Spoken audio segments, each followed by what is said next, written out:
Let's talk about our sailing adventures and failures.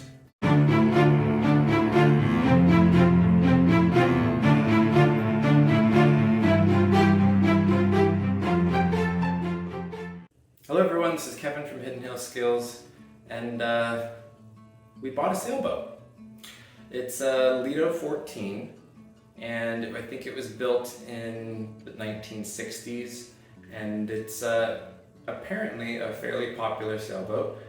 Pretty small. 14 means it's 14 feet long, and it's just, a small little thing to go on lakes and rivers and to kind of have fun being out on the water and get your feet wet and practice your sailing. So my wife has sailed growing up, and I've sailed a couple times with her. I think I sailed once. I learned how to sail once back in junior high when I went to a camp at a lake that had some little sailboats kind of similar to what we got. It was something that we decided kind of on a whim that we wanted to go get, and my wife saw one for really cheap in the area, and so we thought it would be a fun little thing to have so we could go on some family outings and have a few adventures and learn how to sail. And so after we bought it, within a week or two, we decided that we wanted to take it out on the lake. This was last fall. We thought it would be a good idea if we went ahead and did like a dry run on setting things up, since we're completely new to this boat and all of the things that it entails to set it up and tear it down.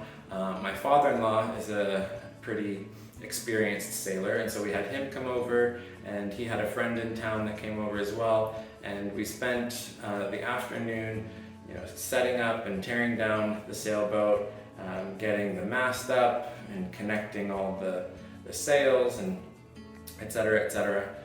Just kind of figuring out all the pieces and where things go, things like that. So that was very successful, and that kind of gave us a little bit more confidence. The next day, our plan was to go out and just my wife and I would go for a sail. That's where, the adventures sort of begin. Even though we kind of got some experience setting up and tearing down the boat, we didn't want to be like a nuisance taking forever out on the dock, on the ramp down at the lake, and so we decided that we were going to park the truck in the parking lot, get the boat set up there, drive it down, get it in the water. One of us would stay with the boat, and then the other person would drive the truck up to the parking lot again, and then come down and we would go out together for the sail. So we get there and we do exactly as we're planning, and I filmed a little bit of that, but then my phone overheated, and so I didn't get a ton of footage of anything that happened after that, unfortunately. And then we finished setting things up. So at this point, we've got the mast all the way up, the rigging, which is like the cables that hold the mast down to the boat. Everything's in place, and we're ready to bring it down to the water. As I mentioned in my last video, where I caught you guys up on what we've been up to, we didn't even get the boat in the water before it broke, and here's how.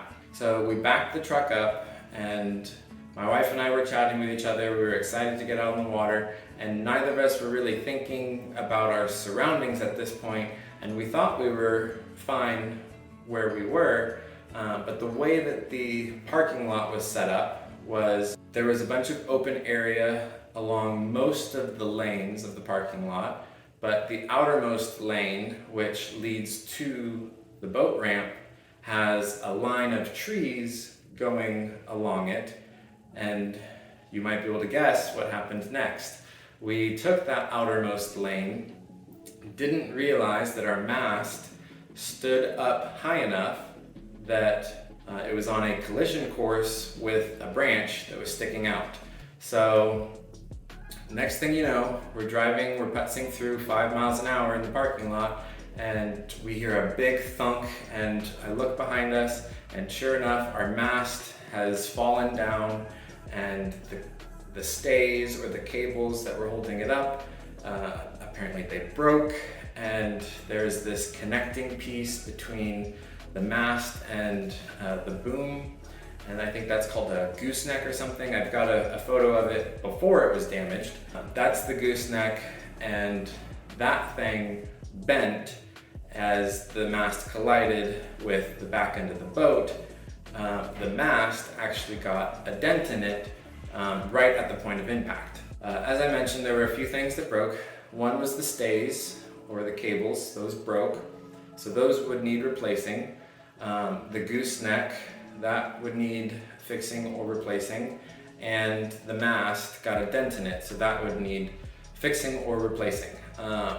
As it turns out, of those three things, we replaced the cables, we replaced the gooseneck, and we were able to fix the mast. The dent wasn't actually all that bad, it wasn't super severe, it was a pretty minor dent, and it didn't like bend the mast from the point of impact down onwards. It just kind of created a little dent, but that was right where the channel for where the sail goes up through the mast. And so what we did to fix the mast was we took some very tiny files that I had gotten from, a pack of files from Harbor Freight or something. Thankfully that was just filing some things down. The next couple things that we ended up replacing, the cables and the gooseneck. Apparently this boat was and is a fairly popular model, and so thankfully there was some wide availability on the stays that were the right length, the cables. We bought some replacements, and that was relatively easy. We screwed those into the top of the mast in the correct location so that it had the proper length. And there's even down in the boat, there's a couple different slot holes to choose from where you can put the pin to lock in the stay down in the boat. And so we had several inches of flexibility one way or another. And so we measured it out, we put the new stays in place, we tried it out, and everything's working fine as is on that. Then the final piece, which we were kind of the most worried about because it seemed very custom, was the gooseneck. As you can see on the screen, it's something that was possibly like forged.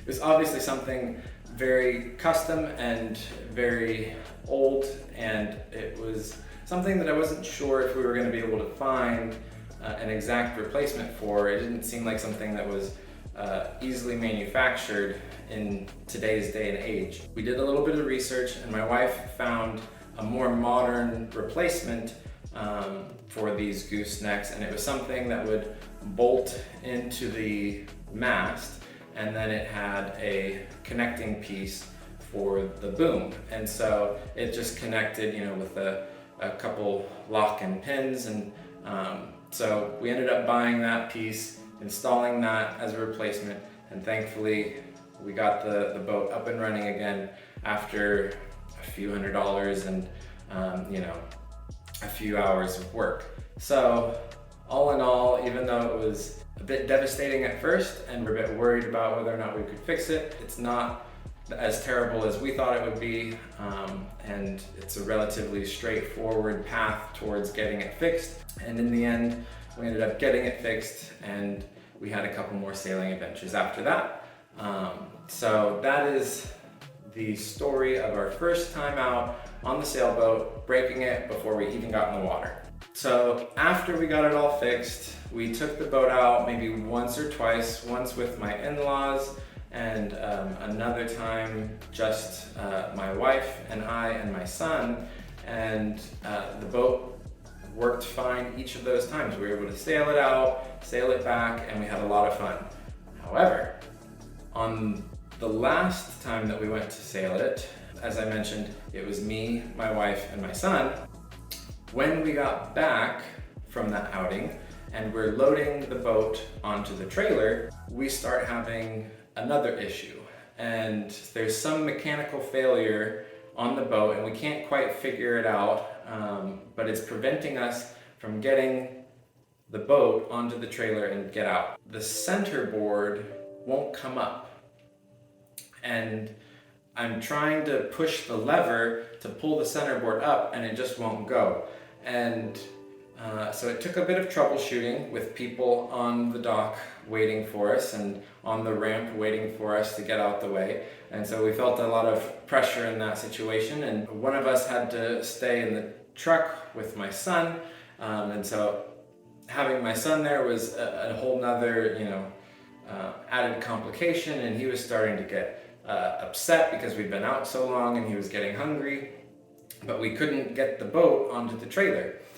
There was some wood in the casing around the centerboard that was rotten, and so some screws that were holding down the hardware for the sliding mechanism of the centerboard, some of the screws were loose, and the centerboard casing, the mechanism by which it comes up and down, was bent, and it was bent so much that the centerboard was running into the piece of aluminum and couldn't get past it, so it was all jammed up and the centerboard couldn't fold up under the boat all the way.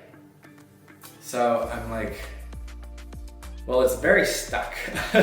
And in the end, what I ended up doing was I got a tool from the truck that my wife gave me. I just got a screwdriver. I wedged it between the centerboard and the casing and tried to, pry it one way while pulling the centerboard up, and I kind of wiggled it just enough to eventually get it to slip by, and finally the centerboard came up under the boat, and we figured, all right, well, that's not going to be something that's going to work very well for us in the future, especially on the next time. That's something that's probably going to keep jamming up. So is it something that we can fix in place, or is it something that we're, again, going to have to replace? And well, we ended up having to replace it, redesign it, and build a whole bunch of stuff around this in order to get it to work properly again.